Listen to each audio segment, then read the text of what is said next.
And go. All right, go live. Here we go. Zoom is now connecting to Facebook. All right, here we go. 3, 2, 1. Outstanding. And we are live. Hi, everyone.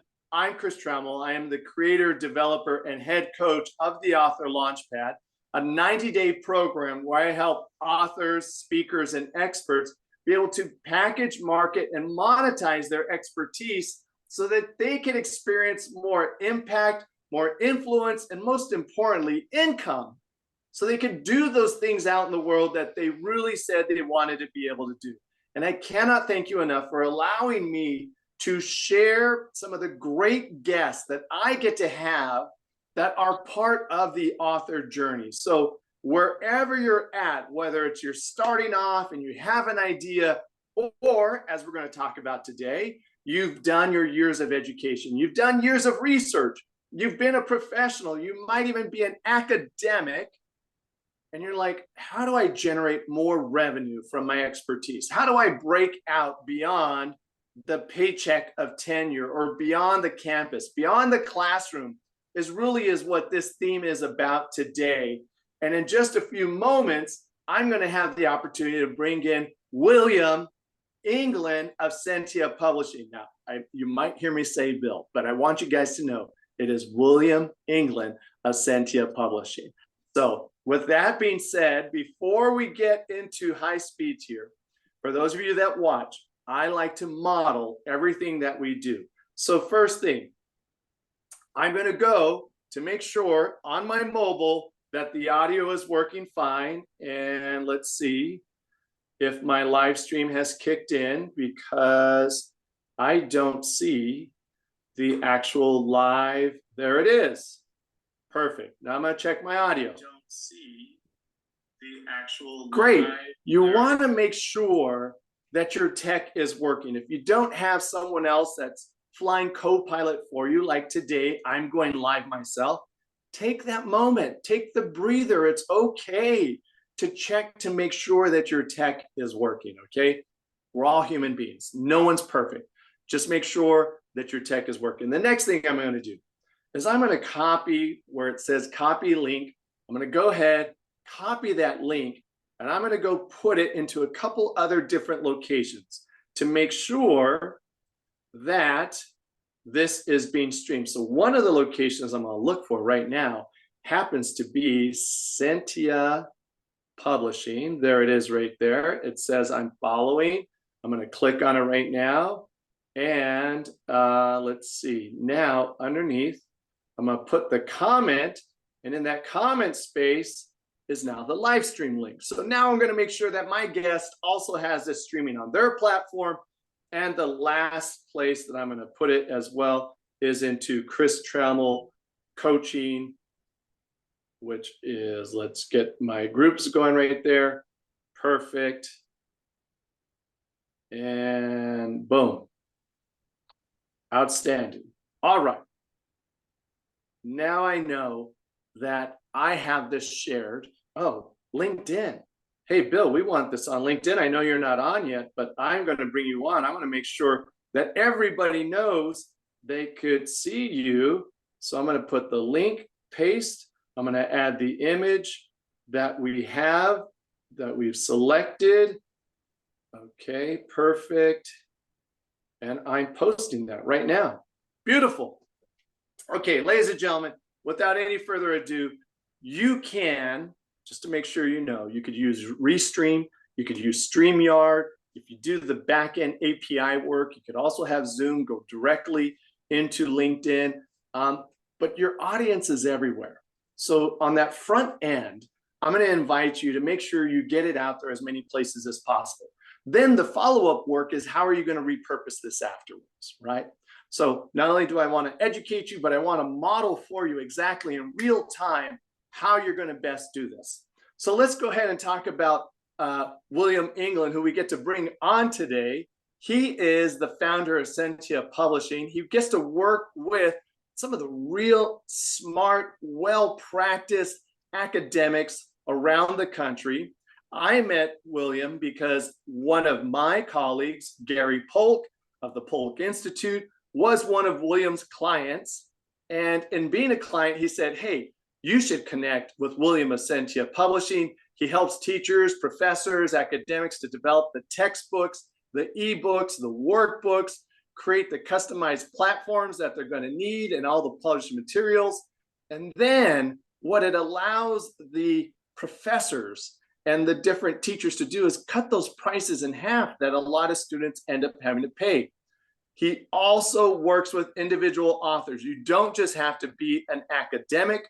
You could be somebody who has an idea and you want to bring it out to the world. So without any further ado, let's go ahead and add Mr. William England from Sentia Publishing to our stream. It is a pleasure to have you today, Bill. William, thank you so much. Chris, thanks for the opportunity. We've been very excited to talk to you ever since you brought this topic up a few weeks ago through Gary Polk, and it's an exciting opportunity to really get the message out about how these academic nonfiction authors can spread their message, build their sales, and build a personal brand for themselves beyond just their coursework in their university. You know, a lot of our clients get into these classes where they do have even some very large enrollments for their courses. Well, you're in Texas, if I remember correctly, so you got some big campuses. It's one of the, I joke that within 100 miles in any direction, you know, I've got a school with 40 or 50,000 students. But in the end, what these professors are is they're really content experts. Mm-hmm. They have such a high level of knowledge on a range of topics, and a lot of those topics, not every one, but a lot of them have a lot of relevance beyond their university and their class. And after speaking with you, you know, what a light bulb had gone off prior, but even more after speaking with you, that these instructors need to more and more think of themselves as content experts and area of expertise experts that bleed over into a lot of areas beyond the university. And they bring a lot of benefit that most people need, especially coming out of the pandemic a few years ago, where everybody was at home and people were trying to learn more and build their skill set. And now in our economy, as jobs are becoming more and more mobile and things, I've been encouraging my authors and professors to think not of themselves just as an instructor in a course, but also as knowledge experts. And there's a myriad of ways that they need to think beyond their class to bring that knowledge out. Thank you for doing the heavy lifting for me today. I appreciate that. Is exactly it. And I'm going to give you, if I do this, it just means that your earbud's fading in and out. But we should be good to go, because a couple times it got muffled, and I want people to hear your expertise and your clarity as you just shared it right now. And you took us to try something real time. All right. And it's not as attractive, but these are much better. Oh, those are great. Oh no, come on. You look like Mission Control out of Houston. It's beautiful. Okay. Yeah. Hopefully that'll be a little better. It's perfect. That is absolutely perfect. Okay. You jumped right into the opportunity that we're going to talk about today. And before we jump back to that, I made a note. So I want everybody to know, in case I'm not looking directly at the camera, I take notes. I print out what I want to ask my guest about to make sure I capture it. And then after this, I'm also going to create a highlight sheet that we are then able to share with others who want to learn what we talked about today and how they could take action on it. Because one of the things that I say, Bill, is you can't just leave people in the ahas. You got to give them action, right? And you can't just leave them in the inspired, like, oh, that's a great idea. You got to create the implementation. And that's what my program does inside of the Author Launchpad. So let's jump back to you. How did you start, and why academics? Two questions. Well, I got my MBA at Baylor University, and I Bear worked in down. various. What's that? I said bear down. Oh, that's correct. That's right. And Sikkim, and I came out into industry working mainly in marketing and technology companies. I worked for a few years at National Instruments and Texas Instruments, working on semiconductor and engineering marketing.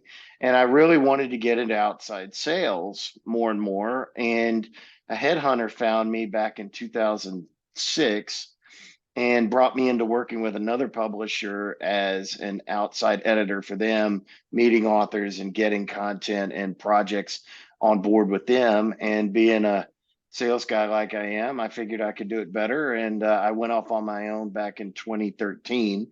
So Sentia has been around and working with authors full time for almost 11 years now, going on about 11 and Yeah, a half. So yeah, so and we congratulations. cut. Thank you. And we are mainly an academic press, as you have said, meaning that we mainly work with instructors at 2 and 4 year institutions for materials for their class. And from 2006 on, that obviously started more and more in the paperback world, the textbooks and the lab manuals for their classes.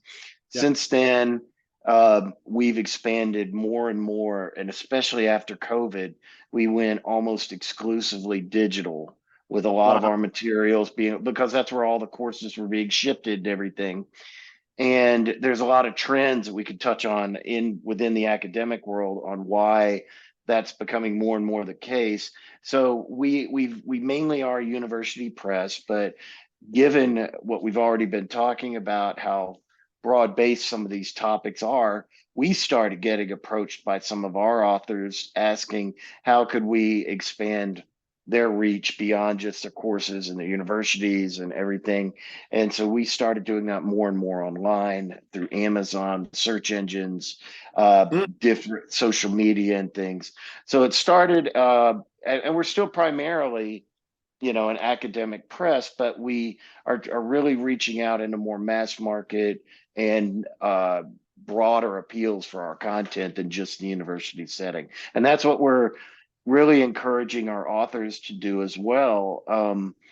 I make the joke that not every biology 1100 lab manual needs to be on Amazon because not everybody's going to be looking at that. But I'd No. be happy to, in a minute, give you some examples of some ways that and topics that we have successfully been reaching out beyond the courses to reach a broader audience. Because as I mentioned earlier, these people are content experts and thought leaders in their space, and they need to think of themselves as more of a brand and more as beyond just here's my course every fall and spring. Well, how can I expand that out to a wider world? Because people are looking for content on history and sales and entrepreneurship and business and aviation and different things.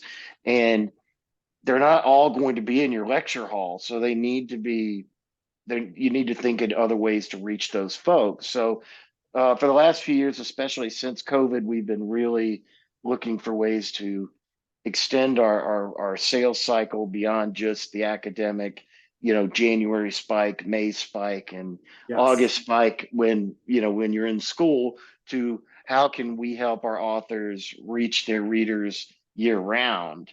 And that's really what we're focusing on now.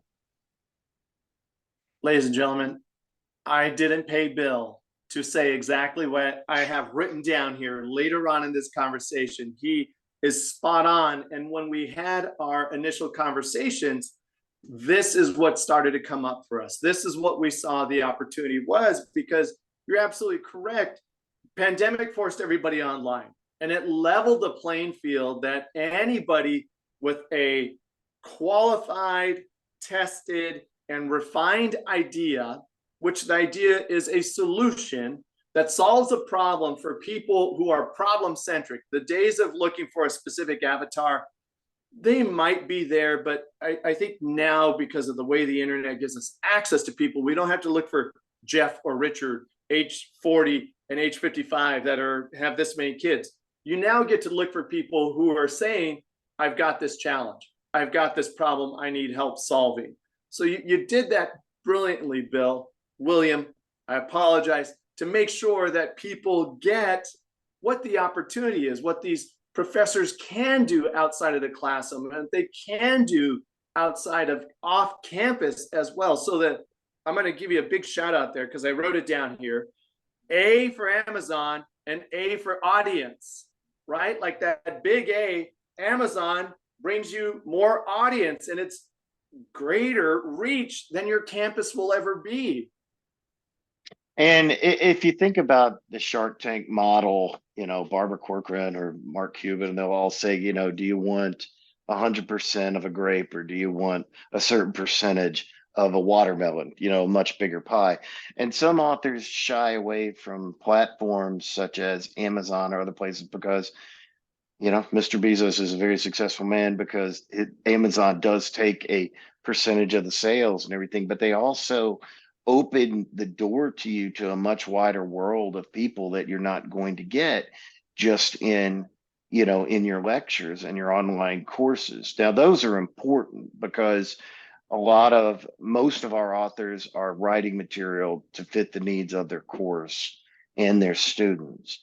But what we're encouraging them to do is, whenever applicable, think beyond that and make your material with as broad of appeal as possible, because that can also not only help by hitting the bullet points of your syllabus and your required learning objectives in the class, but if you make the topics broad enough for the students, they're also going to help the students think, how does this apply outside of just this course? So it's not only about the professor trying to, expand the sales and distribution, but it's also helping the readers, think about, well, how would this apply outside as well? And when they see that a book and a topic does have outside applications, then it makes them realize that, we all joke about, do we ever use algebra in our real life after high school? And, maybe not, but there's a lot of material that you do learn that is applicable outside of that. And I'd also add that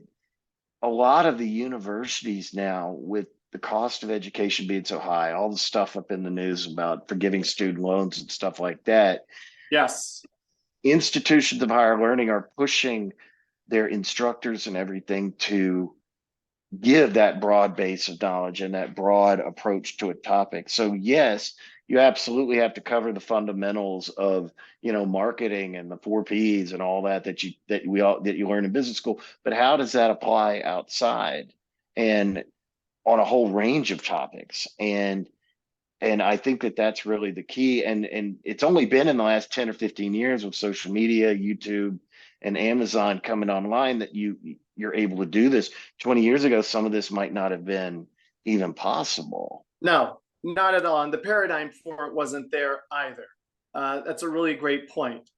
And this is part of why we do this live stream, ladies and gentlemen, is because there is a paradigm shift that has happened. And that paradigm shift is, if you believe, now, Bill, I might rub you a little bit with this one, that the publishers are going to do the heavy lifting after you write a book to help you generate sales, unless it's someone like William here that has Sentia Publishing and already has an audience that knows they're going to buy the books. You can't rely on the publishers to do the lifting for you. That paradigm is gone. Unless you're the John Grishams, the Stephen Kings, the Deepak Chopras, you are part of the 1%. You've got to do the hustle on your own. Now, when I say hustle, it doesn't mean work.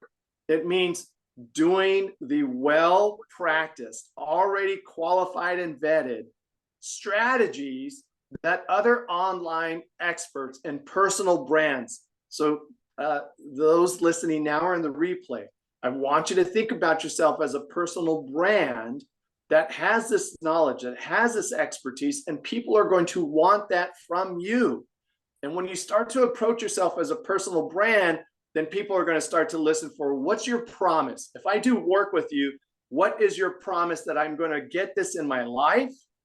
What's the platform? Where can I find you so that I could qualify who you are? and what are the products that allow me to get your knowledge, your expertise, and implement them into my life. So, William, let's talk about, pick one in your head, one of your clients that you think would be a great personal brand because the story, the content that they have would really go well out beyond the classroom. I can give you a great example. Perfect. You could even And call their name if you think it would give them good well, marketing.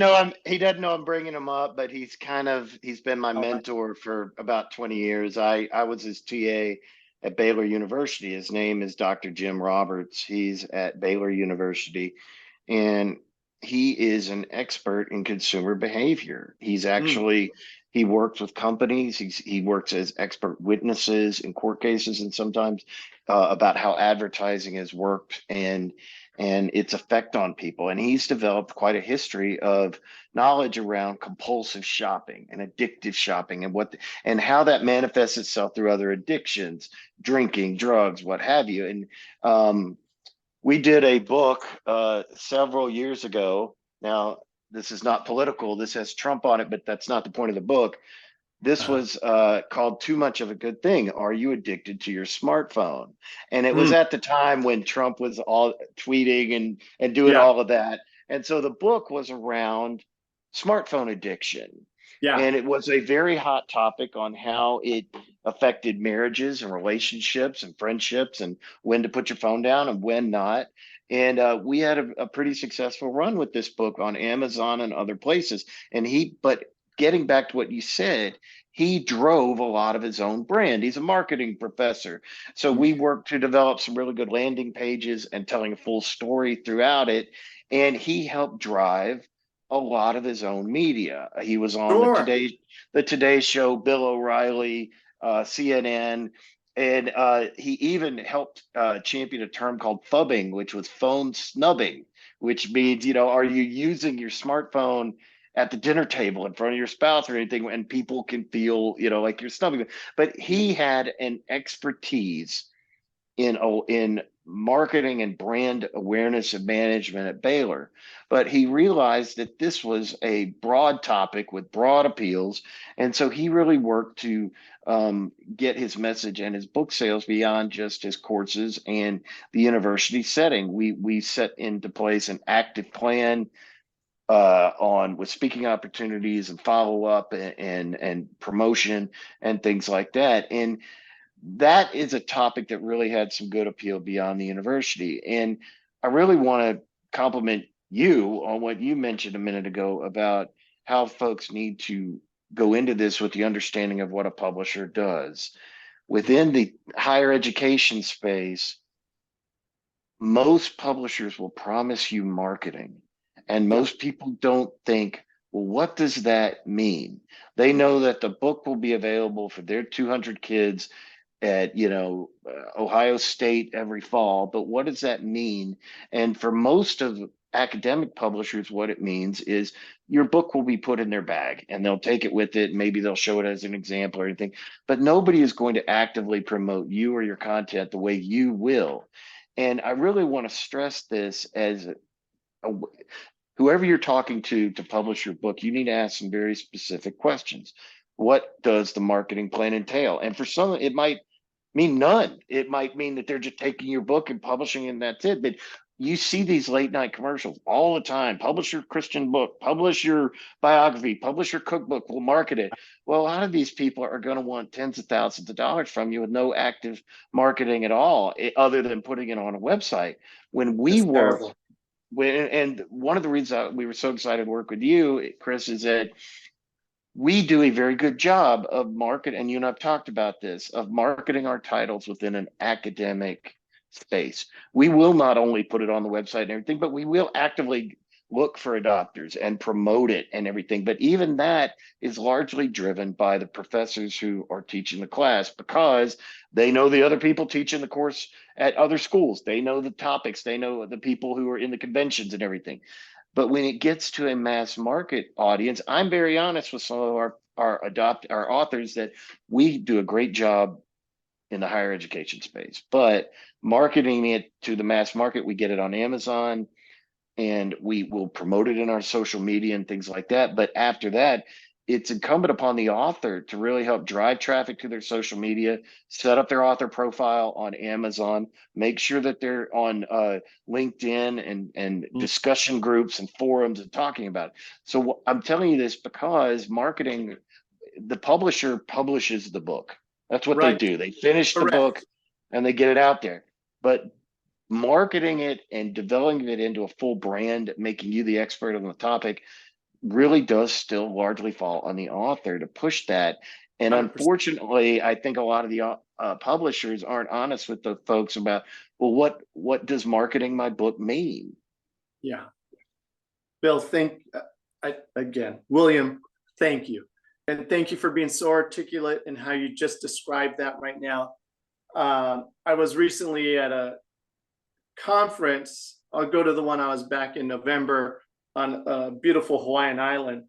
And what I saw there were publishers and agents sitting up in front, aspiring authors in the audience, from memoirs to Civil War historical pieces. Some people were script writers, and they were leaving their destiny. They were leaving their financial potential, their impact in the hands of the agent or the publisher.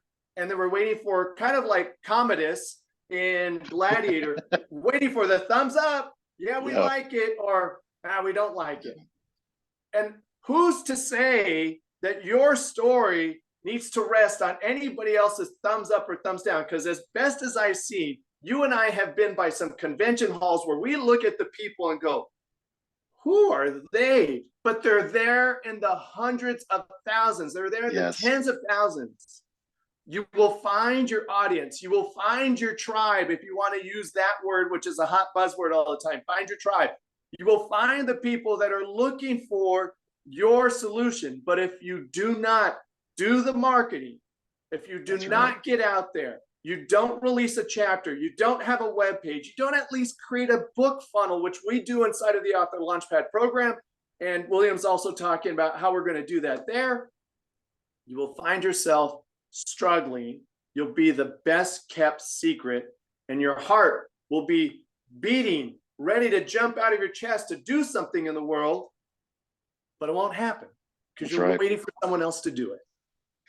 Yeah, that's a really good point. And you could look at kind of the fragmentation of media now into social media and everything online, but also broadcast and Amazon and everything in two ways. You could say, well, it's very difficult now to reach a broad audience because it's so fragmented. But the way to think, I think it's actually an opportunity, is maybe you don't want the broad audience. You need to find, like you said, your tribe. You need to find the people, and you need to have your message in front of folks that are looking for it. I'll give you another example, two really good quick ones.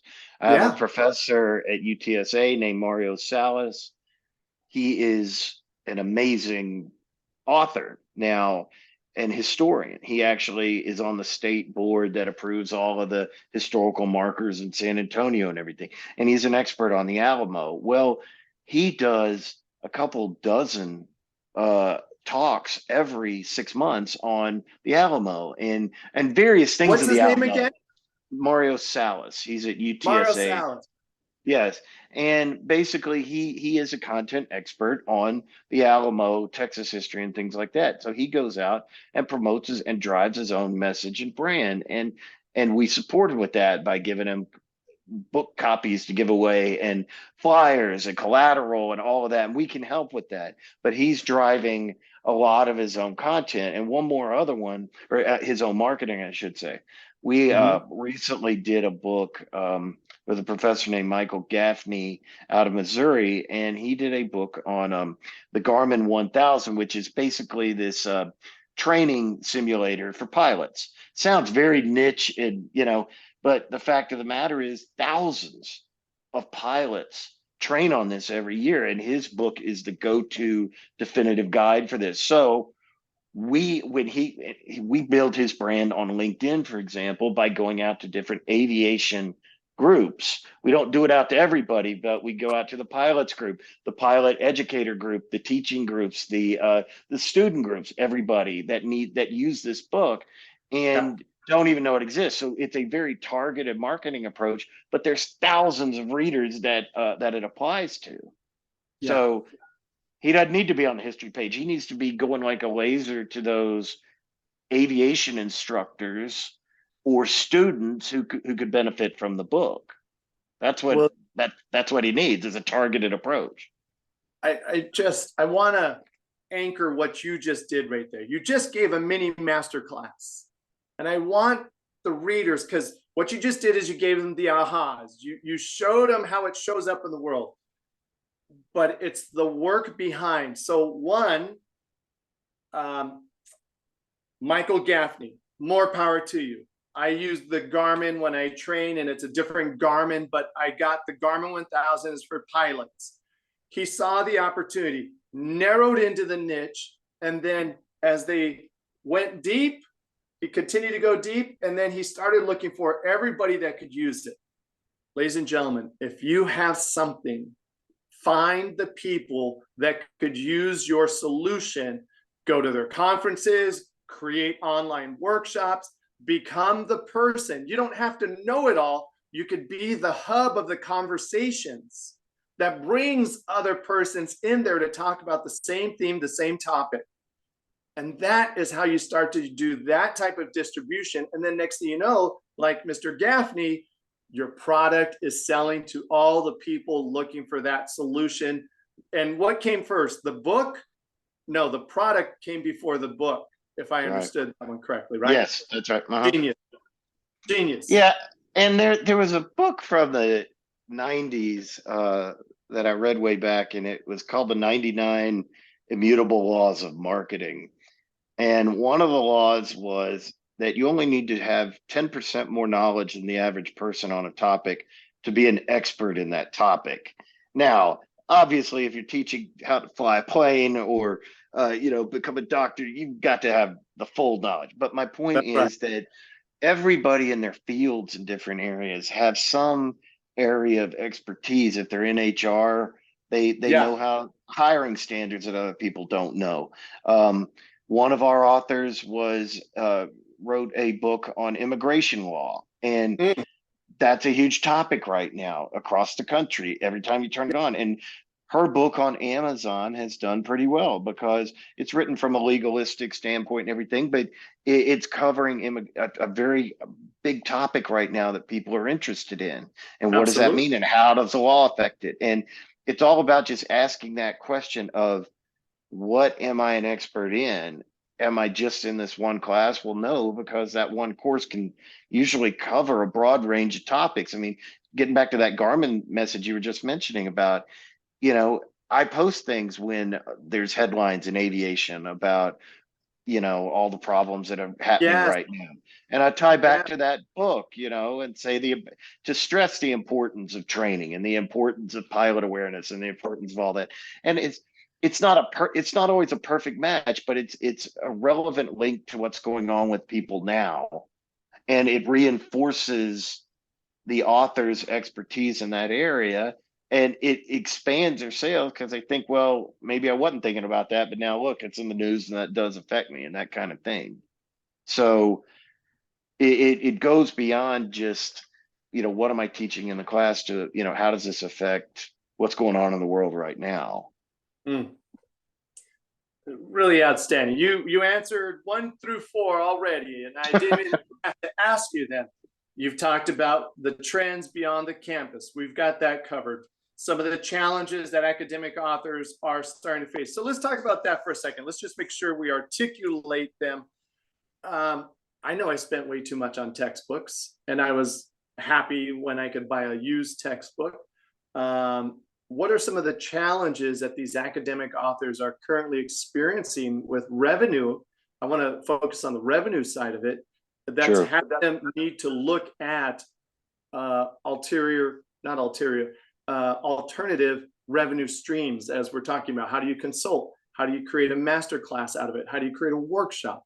What are you seeing that they're coming to you for, saying, hey, William, what do we do now? Well, there's a few things going on with that. I mean, most academic authors write a book generally to sell to their students. That's where they start. I need a book for my 150 students every fall. Right. And for the longest time, universities haven't really seen those as a revenue source because I know here in Austin, we've got UT Austin, one of the biggest schools in the country. And I had the bookstore manager at the co-op, which is down on the drag, big famous store there, tell me there's a reason the books are in the basement. And you go down to the basement of the co-op for these textbooks in this dank room and everything. But on the top, it's bright and happy. It's all their apparel and their football Yeah. helmets and everything. That's where they make Okay. a lot of their margin. So some of the trends that academics are facing right now is more of these books are being universities have found out that they're losing a lot of money on textbook sales over time as people have gone to Amazon and third party websites. So there's a trend on universities right now called first day programs, which the books are becoming more and more part of the student fees. So when you and I were in school back in 1920, they just kidding, but you'd go in and you buy the book and you think, do I need the book, do I not need the book? More and more now, since everything is being delivered digitally directly through the university learning management systems, a student gets their laptop, they load it, and first day of class, here are your classes, here are your books. So we're selling a lot more through that program directly to the student. So instead of Mm. individually buying it, it's part of their student fees. But people are going online more and more. Students are looking had for 10 plus years have been going to Amazon to buy used books and or different versions of the books, a couple years old, anything to save money, because over the last 5 to 10 years, well, even more than that, 10 to 20 years, textbook prices have been going like this because straight up, because as third party websites have become more available, people aren't going to the bookstore as much to buy, hence the first day programs I just talked about. So the bookstores have seen a lot of their textbook revenue go down and down and down. And that's why they're implementing a lot of these first day programs. But you have to go to where your customers are. And now that students do go to Amazon, they look on social media for books, they look for ways to cut their costs and everything. Yeah. They have to then take and look and go to where their students are buying the books. You do need to be on Amazon. You do need to be on all the third party buyer websites, and your publisher needs to be doing that for you.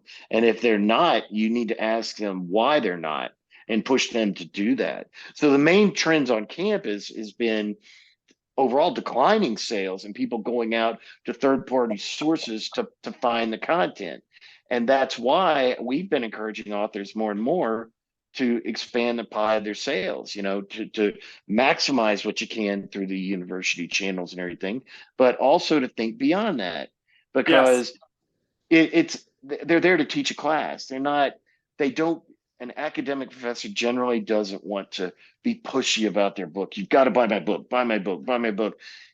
They said, no, it's listed and it's part of the university programs, but they need to understand that as a content expert, there's a whole world out there of people who will happily buy their material, but they need to know about it and they need to Yes. know how to find it and where to go.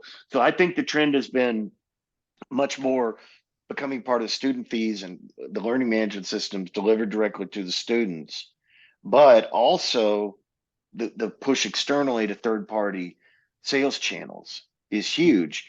And in academia, at least, sometimes it depends. A guy in the English department, liberal arts might not be as gung ho about as a guy in business who's looking and realizes Right.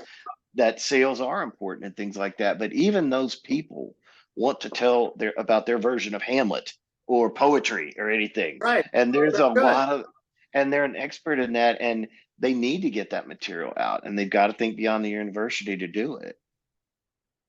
Um, William, that was spot on. I don't want to leave that without allowing people to hear what you just said, to go back to listen to this piece again and ask your publisher or look at your marketing model and say, am I doing this?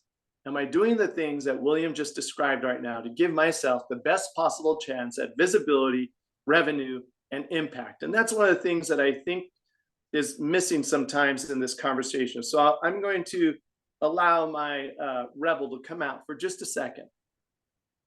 That's why we start our own businesses, so we could be rebels. I was offended at times, William, when a professor would make me buy their book and hardly refer to it. Yeah. We would have a core textbook, and then we'd have to go buy these other ones, and they hardly refer to it. And now that I'm older and I get to look back, I could see that what they were doing is trying to generate sales and revenue because they didn't know any other way of selling their knowledge. Yeah.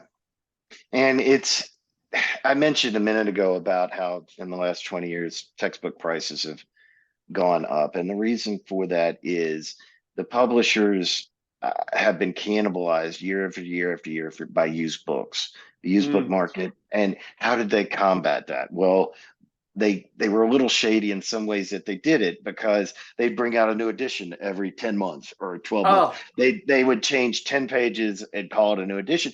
And they were doing that because they said, the way it worked was, they said, if we bring out a book, now this was, mainly paperback, but even a little bit digital, we would sell 60% of our market the first year, 40, 20, down to 10, because these used books were just killing them. So they would then say, well, we have to charge more for the book to make up for those losses, and we've got to bring out new editions all the time and all the time. And one of the ways we save our authors, the students, money is by, I encourage them, first of all, do not, well, let me add one more caveat to what I was just saying. And the books increased in length. Why did they become so long and become a $300 book?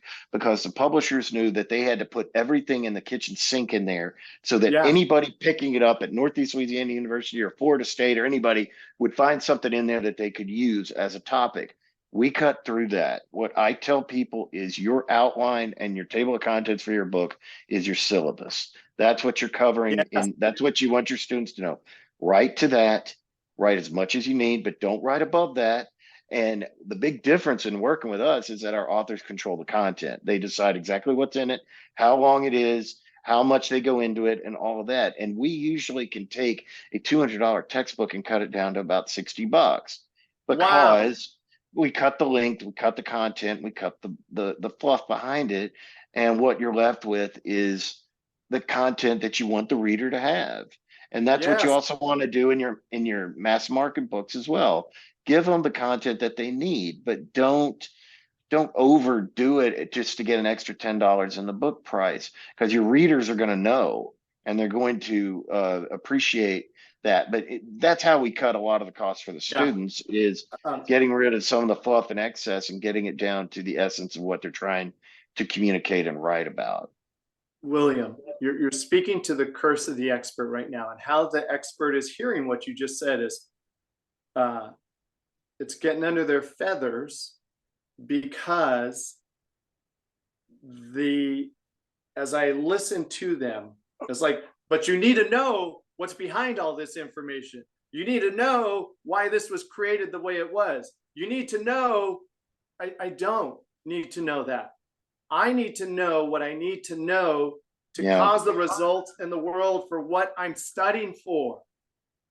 Now, if I need those other things, and you are certain that I need to know the process behind the product, okay, great. But I just remember the pontification of some of these teachers, and then we finally get to the nuts and bolts in the last 20 minutes of class. Yeah. That's right. And the book resembled the pontification. So, and ladies and gentlemen, if you're watching, you're like, what does this guy know about teaching? I spent 15 years inside of the classroom.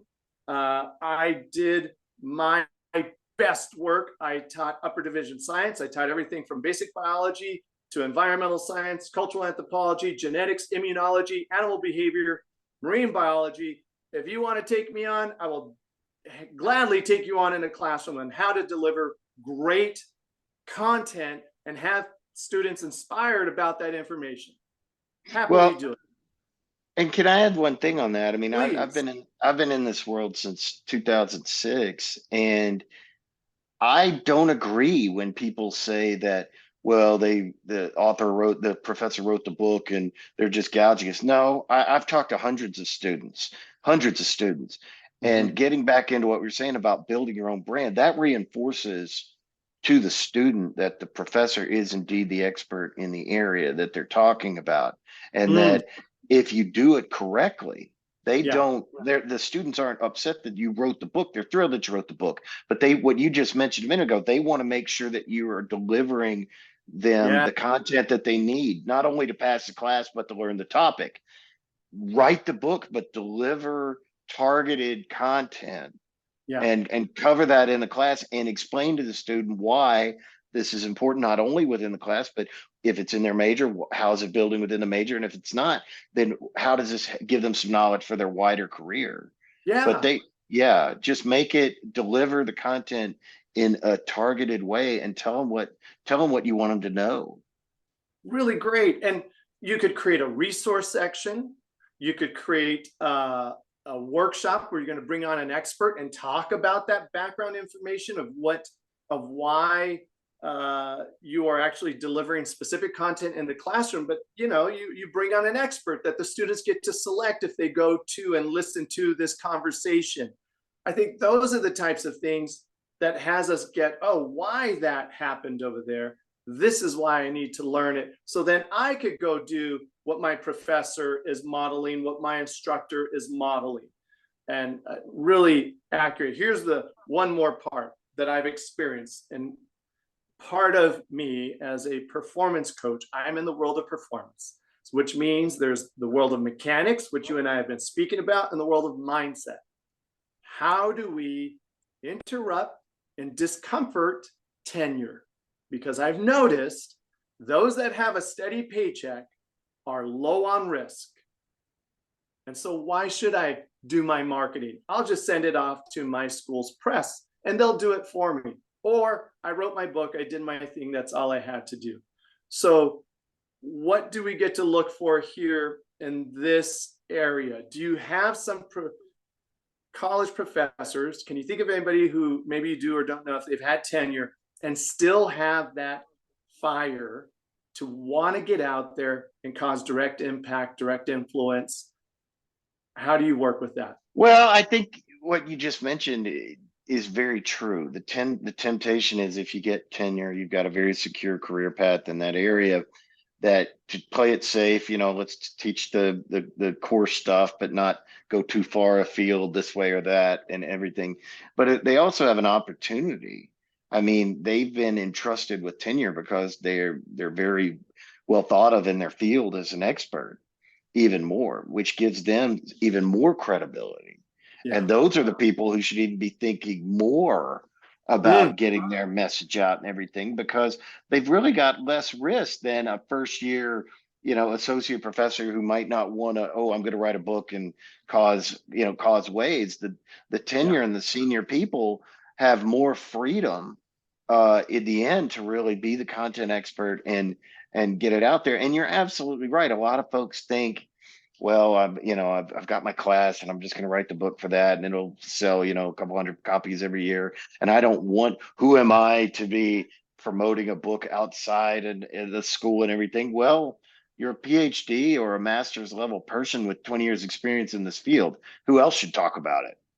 you know Yeah. and I think people also in that area, tenured or not, we did a book last year out of LSU on landscape architecture on Amazon. And you might think, well, who wants to read about landscape architecture? A lot of Yes. people do. And in prepping for talking to you and everything, you asked me kind of, what should an author be thinking about numerically in terms of what's a success for their book? And that really depends. I mean, if you're selling just into your class at about above 50 or 60% of your enrollment, that's pretty good, because that means students are buying the book over and over again, and you're doing that. But I mean, if you can get into a niche field, I don't really care how esoteric it is. I don't think there's any reason a person can't go out and sell 1,000 or more books on a topic area.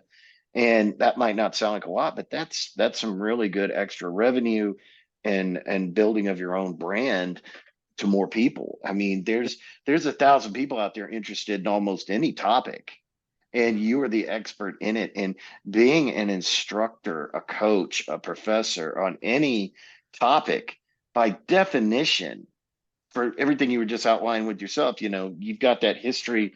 I can talk about these things because I have taught classes in this and I am a teacher in these fields. And that's why I can talk about it. And that's why you should listen to me as well as the expert on that, because these folks have usually are heads and shoulders above where other people are. And you're right. I mean, the temptation is to, settle into the ivy ivy coated walls of academia behind tenure. But I would encourage people who are just starting in academia, even if they are the associate professor level, start building your expertise now. A lot of our best content is coming out of young professors, 25 to 30 years old, that are making names for themselves in their different fields. And they are gung ho to get their Yes. material out on Amazon and other places. And if you're a professor who is tenured, or you've been teaching the same thing for a long time, to keep yourself relevant and build your own brand, and to plan for a career beyond academia. Think about how your knowledge can spin off into consulting, or talks, or Exactly. podcasts. Or I'll give you one quick example. I've got a professor at Texas State, wonderful lady, and when they retire in a few years, her and her husband are both professors. They love to cruise. They love to cruise. They go on the big cruises, Caribbean and Norwegian, and Love they're it. gonna get hired by one of these cruise lines to be professors at sea. And Love it. you get to go out on, if you're on the cruise, you might want to go to the comedy club. Well, why not go hear a history lecture? Why not go hear a lecture on the history of mass media and how it's affecting things? So they're thinking outside of the box on how they can use their expertise to build the next brand of their career. And the final thing, there was a series on Audible, not University Press. I'm trying to remember. They had the music, the dun dun dun dun dun, dun, and it came out, and they said, Is that how great courses? great Was that, courses, yes. And I have dozens of them. I just drew a blank on that it. was that a And qualifier that I knew exactly when you did that that? was Oh, that's great. great courses. And they talk about how smart will you be if you spent 30 minutes a day in the best classrooms in the world. And they've got really cool topics out there. Philosopher's Toolkit, how to win. It's not our book, I wish it was. How to win an argument through logic, how to promote yourself, the history of religion. I mean, all this stuff. So Yeah. these folks that are content experts, there's a world of people who would Yeah. love to listen and read what you have. You just got to get it out there. William, you did all the heavy lifting today. So in these last few minutes, as we start to tell people to put their tray tables up and bring their seats back to an upright position, we're going to start to lower this plane. You mentioned podcasts, and what comes to mind is Andrew Huberman.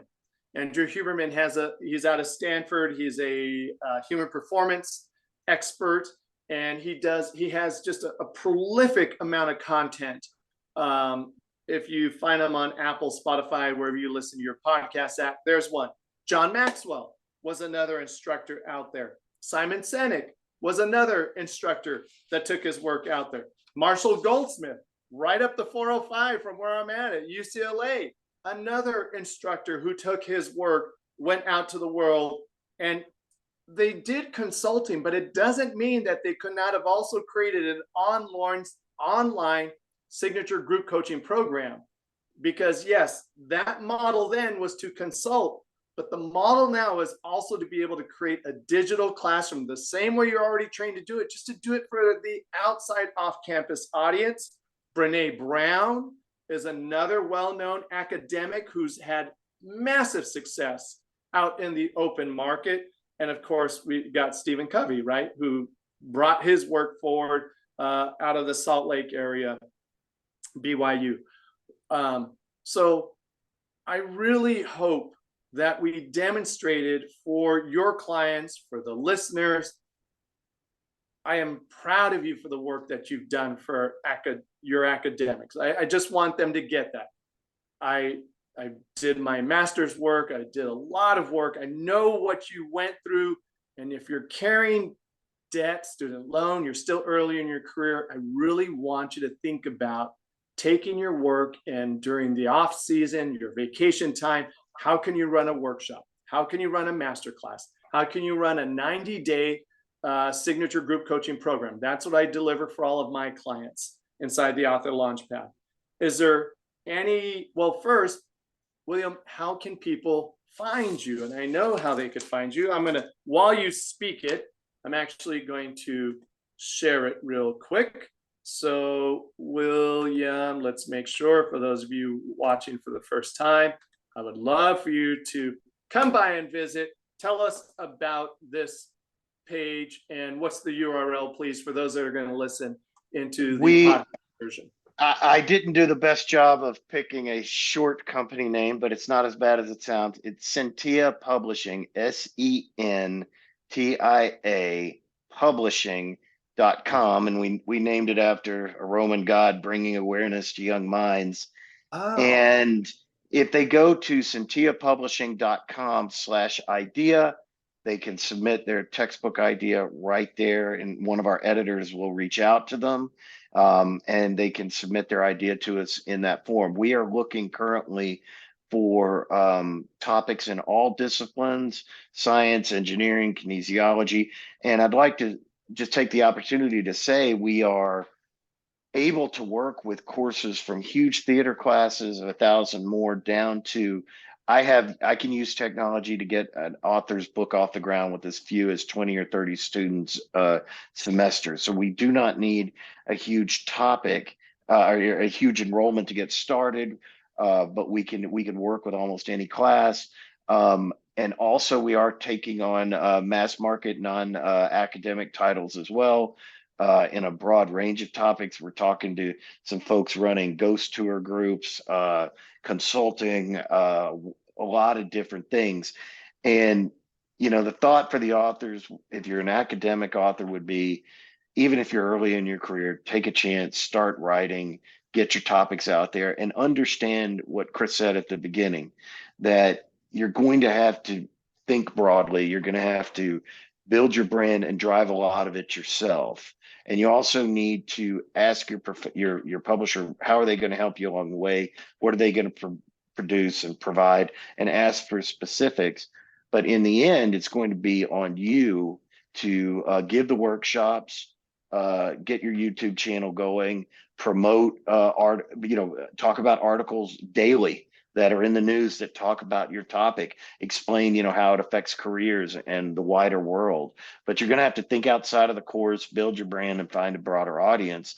But we would love to talk to you. We can cut the cost for your students. We can get your message out there to not only your classroom, but a broader audience as well. And we're in growth mode. And we're actively looking for new authors. Well done. Beautiful invitation. I'm going to make sure that your audience, because I think we're having a unique conversation that they may not be used to. So I'm just going to take one quick second here. And if you'd like to find where I'm at, I would love for you to just go to www.theauthorlaunchpad. And that's where we get to have a conversation about what does it mean to take your book out to the world. I say from wall to world. You've already gotten published. You've got it onto the bookshelf. It's on the wall. Now, what do you got to do to get it out to the world? That's been much of the conversation today. Many of you academics, professionals, teachers, you might find yourself like, I don't want to do tech. I'm not good building all that. Part of my program, we build it all for you because we've done there. We know what needs to be done to be able to maximize your revenue, maximize your marketing, and making sure you're really aligned with what you said you're out to do. Why did you spend all that money to go to school, to be able to work with others? So please stop by the Author Launchpad. I have a couple different ways we could work together. And if you just need consulting on that developmental side of your book, happy to talk about that as well. So, William, it has been a pleasure to have Chris, you. thank you. I'm really glad we've made the connection. And I think your message is very important, that the folks do need to think beyond their class and not think of themselves as an instructor, think of themselves as a content expert. And they need to understand that they're going to have to drive a lot of this, but they're not by themselves. They can work with you as a brand expert and a personal coach to get their message out there, and they need to ask some tough questions of their publishers too. And Yeah. if they're not getting the answer they want, they need to find a way to solve that problem. Yeah. You're one of the most progressive, insightful publishers I've been able to talk to. Most of them, as I say, hand them off to me. If you consider our clients being like relay batons in track and field, you take them through one stage of the race. That's I right. pick them up and run them through the rest of the race to get them to that podium moment in their life that they've wanted to really achieve and experience. So, William, it has been a pleasure. There's lots here. I'll be sending you this copy so you could share it with your audience. We'll Great. give them a link. We'll give them the highlight page. And if you want to book a call with one of us, we'll make sure those links are there as well. Thank you for the opportunity. We appreciate it. Yeah, right on. So from Long Beach, California, I'm Chris Trammell of the Author Launchpad. Again, www.theauthorlaunchpad.com. William England coming in from Texas. One more time, sentiapublishing.com. And we'll make sure our contact information is in the show notes below. Thank you much. We appreciate it. All right. We're going to stop the stream. Bye, all. Bye now. And I'll go ahead and stop the recording now as well. Are we Bye, off? all.